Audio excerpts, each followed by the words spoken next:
Good morning, good afternoon, or good evening, whichever time you are watching this video. Welcome to BLEPT Review 2025. So this is Teacher Lynn, your reviewer facilitator with a focus on the survey of Philippine literature in English. So welcome aboard, teachers. I know that most of you watching this video are aspiring educators and probably you will be taking your LET exam this September or March. So this reviewer will help you to understand better yourself, your weaknesses and strength in terms of this subject. So without further ado, let's get started. By the way, I'll be giving you at least 5 seconds in each questions. You may pause the video if you find mm, you need more time in answering it. Okay? So let's start. And then after that, we will reveal the right answer. Okay, ready? So for the first question, which of the following is a traditional Filipino form of a short poetry with 4 lines and 7 syllables? Letter A. Is it haiku? Letter B. Is it tanaga? Letter C. Sonnet? And letter D. Limerick. So your time starts now.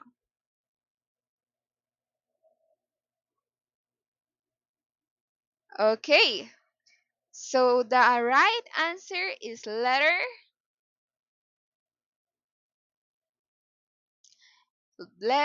B. Okay, did you got the right answer? So, letter B is the answer because from all of the options, letter B is the only traditional form of Filipino poetry. So, it often written in Tagalog that consists of 4 lines with 7 syllables. Yes, so it typically follows an AABB rhyme scheme. So, it consists of 4 lines with 7 syllables, right? So, now it commonly explored themes of nature, simple life lesson, or philosophical reflection that is very relatable with the Filipino culture. So now let's try to understand how come the letter other letters are incorrect. So first, haiku. So haiku is not a Filipino poem because it is a Japanese form of poetry with 3 lines and five syllable pattern. So it's definitely not the right answer. Letter C, sonnet. Well, it is a European poem with 14 lines and a specific rhyme scheme. So it depends on the author. So it's more on like on a European side. Okay. And letter D, limerick. So it is a form of humorous 5 line poem with an A rhyme scheme. It is common in written in English poetry. So that's why it makes the Tanaga became the spotlight because that is the Tagalog or Filipino poem. So let's get through with it. Alright, so now we are here in number two. So for number two question, in the story Dead Stars by Marquez Benitez or Paz Marquez Benitez, what do the dead stars symbolize? Letter A, love that has faded. Letter B, glimmer of success. Letter C, broken dreams of youth. Or letter D, pain from the war. So you have your 5 seconds now.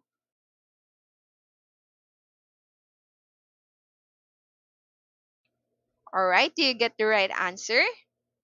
So our right answer is letter A. So love that has faded. So in the Dead Star, if you have read it before, it's mean the Dead Star symbolize a love that once shined brightly but has now lost its light and warmth. It represents the main character feeling for his past love that never fully bloomed and eventually faded over time, just like stars that have died, but their light still reach us. This love lingers as a memory, but is no longer alive or real. So now, how come the other options are incorrect? So let's see why. So let's start with letter B. So letter B, glimmer of success. So the story is about emotional confusion, not about success. That's why it is not really one of the options. or the right answer rather. Letter C, broken dreams of youth. So close enough because the guy there, he is looking back about like his past love or his self, like when he was young, not entirely young, but it is part of his youth where he thought that love that he feels that time is real, but later on is he found out that it's just infatuation. So it has a touch of youth, but there's no dreams have broken theirs. Yeah, close enough, but not literally. Okay, that's why letter C is not the right answer. Letter D, on the other hand, pain from the war. Well, there's no war in there, so that's totally not one of the options or not the right answer. Okay, right. So let's move on with the next number. Okay, let's have number 3. So for the third question, what literary period is characterized by heavy use of English in stories about patriotism and identity during post World War II? Yeah. So letter A, is it Japanese period? Letter B, rebirth of freedom period? Letter C, pre-colonial period? And letter D, American colonial period.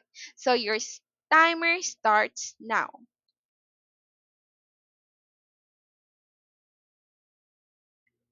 Okay, do you get the right answer? So the right answer is letter B. It's rebirth of freedom period. So as you know, teachers, rebirth freedom periods means it is refers to the time after the World War II when the Philippines regained its independence. So during this period, Philippine literature in English flourished, focusing on themes of patriotism, national identity, and freedom. So although Filipino writers could express themselves in their native language, many choose English language since it is a universal language that we can spread it all spread in all places of the world, and so that many peoples would know. That's why during the time when we are after we get our freedom from the American colonialism, we are starting to write on our own and spread it across the world. Okay, that's why it's the right answer. So now let's know how come the others are incorrect. Okay, so letter A, Japanese period. So it isn't entirely one of the things we should first eliminate during reading the question. It's because during this time, writing was restricted. So themes were mostly about survival and fear. So it's not one of the options. Letter C, pre-colonial period. Well, at this time, the literature was not written; it is on oral. So in native languages, written in or spoken in our native languages, focus on myths and epics. Well, on the letter D, I think most of you think that this is the right answer because it's kind of close. But during this time, we are just being introduced in English, but national identity themes became stronger after independence. So that is where it all started after we gained the independence. Okay, so it's definitely not the right answer. Okay, do you got it? So think. Let's move on with the next number. So question number 4. So for question number 4, in The Bread of Salt, the narrator describes his heart beat violently when he hears her voice. What does this feeling reveal about the boy? Letter A. Is it nervousness about being caught? Letter B. It is deep infatuation and excitement. Letter C. Confusion about his feeling. And letter D. Is it disappointment in reality? So your timer starts now.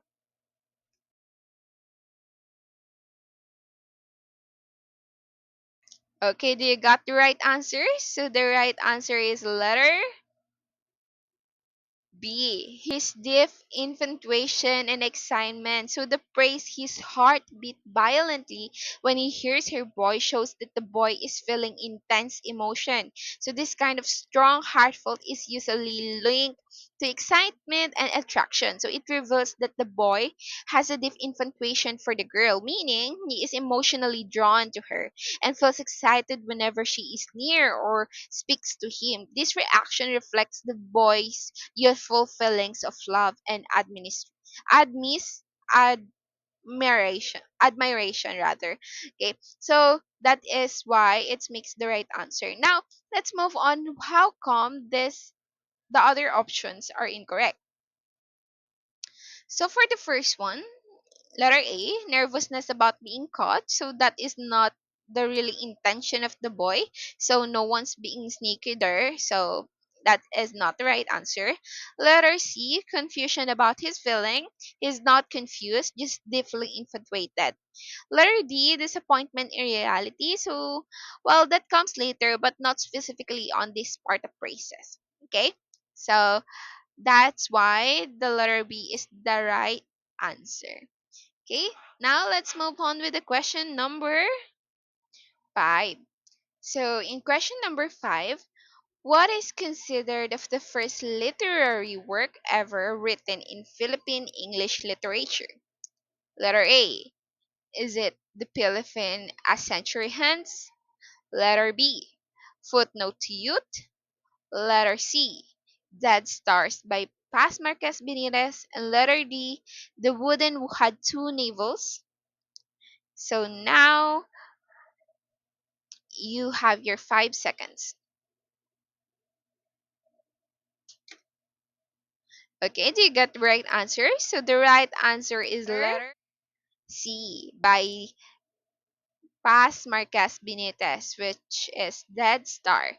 So this is considered as the first modern Philippine literary work written in English, published in 1925. So it is recognized as the earliest example of a Filipino short story using English as the medium, marking the beginning of Philippine literature in English. So unlike earlier works that were mostly essays or historical texts, that stories introduced fiction and explored themes like love and disillusionment, which set the foundation for later Philippine literature in English. On the other hand, while others are very good literature as well, they are not the one who considered as the very first, especially the Filipino century hands, because it is written during Spanya during Spaniard rulers, yes, by Rizal. So this is an essay and not a short story. Letter B, Footnote to Youth. It was written by Jose Garcia Villa, so it's not the first published, probably later after this. Yeah. And letter D, The Woman Who Had Two Navels. It is a novel published much later. It's in 1961 by Nick Jacquin. So it is not the right answer as well. Okay? So I hope you understand. All right, let's move on with the next one, which is question number 6. So for question number 6, the question is, this line is an example of personification. So letter A, is it letter A, the sun smiled down on us? Letter B, the river flows swiftly? Letter C, the mountain is very tall? Letter D, the car stopped at the traffic light. So which is the right answer? I'll give you 5 seconds. Okay, do you get the right answer? So the right answer is letter.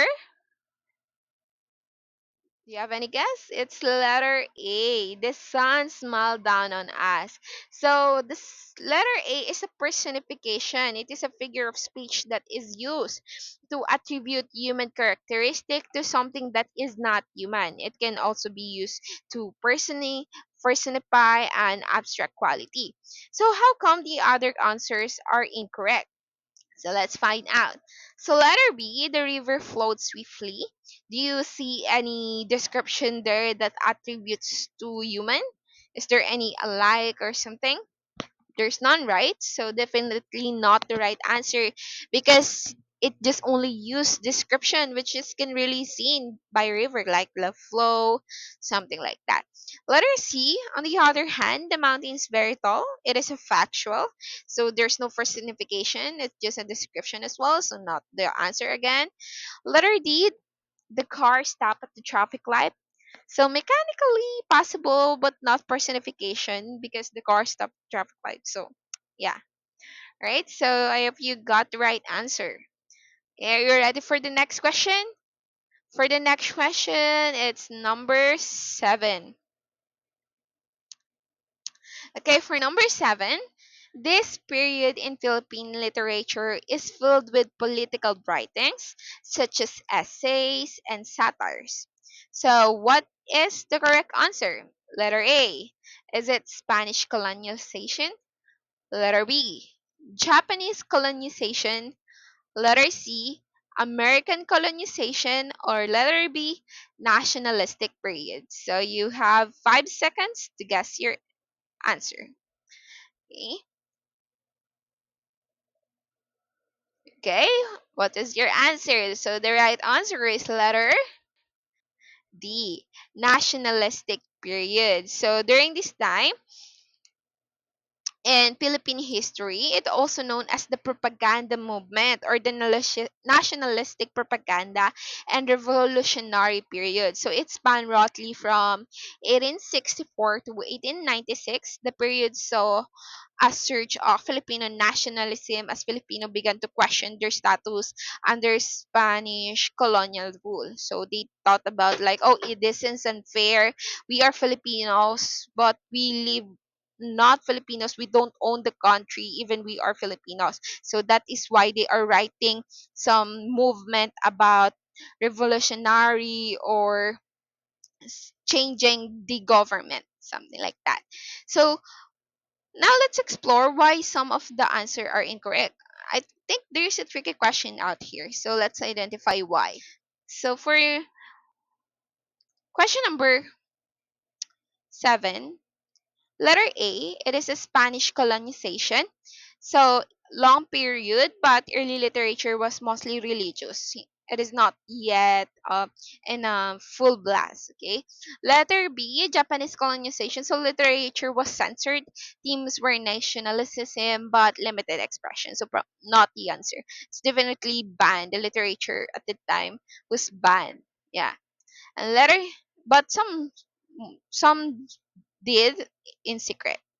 Yeah. So letter C, it's definitely not the answer as well because it's written in American colonization. So introduced English, but early works were mostly educational or imitative imitative. Okay. So right. Okay, for our last 3 questions. Okay, let's go with question number 8. So for question number 8, which award is considered the highest literary honor in the Philippines? Is it letter A, Carlos Palanca Memorial Awards? Letter B, National Book Awards? Letter C, Gawad Balagtas? And letter D, Manila Critics Circle Awards. So you got a 5 seconds to guess the answer.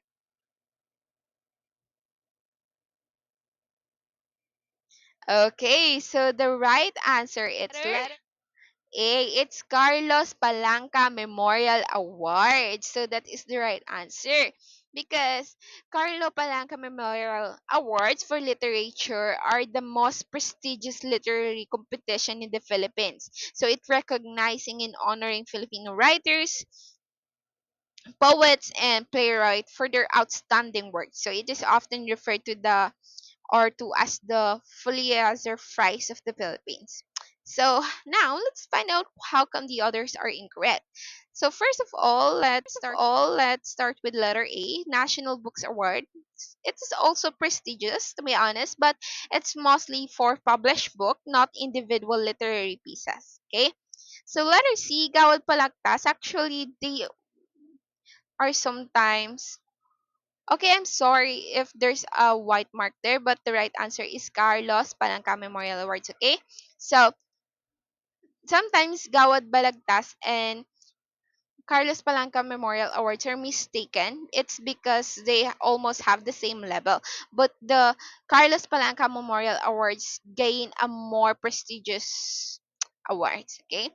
So now letter D, Manila Critics Circle Awards. It isn't known as well for recognizing excellence in book publishing, not the same level as Palanca. Okay. Right. Now, okay, now we are in the last two questions. Okay, are you ready? All right, for number nine. So the number nine question, it is about, so he is the author of the Summer Solstice and is known for blending history, culture, and psychological depth in his work. So what is the right answer? Is it letter A, Carlos P. Romulo? Letter B, Virgilio Almario? Letter D, Jose Garcia or Garcia Villa? Okay, give you 5 seconds. Okay, the right answer is letter C. It's Nick Jacquin. So, as you all know, teachers, Nick Jacquin is a Filipino author and journalist best known for his short stories and novels in English, and also wrote under the pen name of Quijano de Manila. So he is known for blending historical, cultural, and psychological themes in his works. And he is the author of The Summer Solstice. Okay, so the other options why they are incorrect, it's because they don't specialize the like how Nick Joaquin specialized with those kind of themes that we have mentioned. Okay, like as you can see here, Carlos P. Romulo focused on journalism and diplomacy, not fiction. While Virgilio Almario, he's a poet and critic, national artist, but not the author of Summer Solstice, so they somewhat have a similarities, but not entirely. And letter D, Jose Garcia Villa, so he is a poet known for his comma poems and not the story. Okay? Right, so now let's go with the last question, which is this one. For the last question, which of the following is an Ilocano epic that tells the story of a warrior born with extraordinary strength? Letter A. Is it Biyag ni Lamang? Letter D. Darangin? Letter C. Ibalon?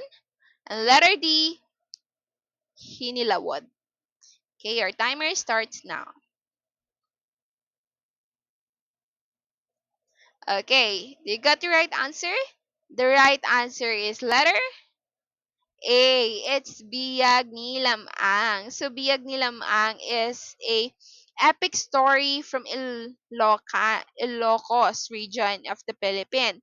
It is a notable for being the Philippine folk epic to be ever recorded in written form and was one of the one who folk epics documented during the Philippine Spanish colonial period, along with the Bicolano epic of Handyong.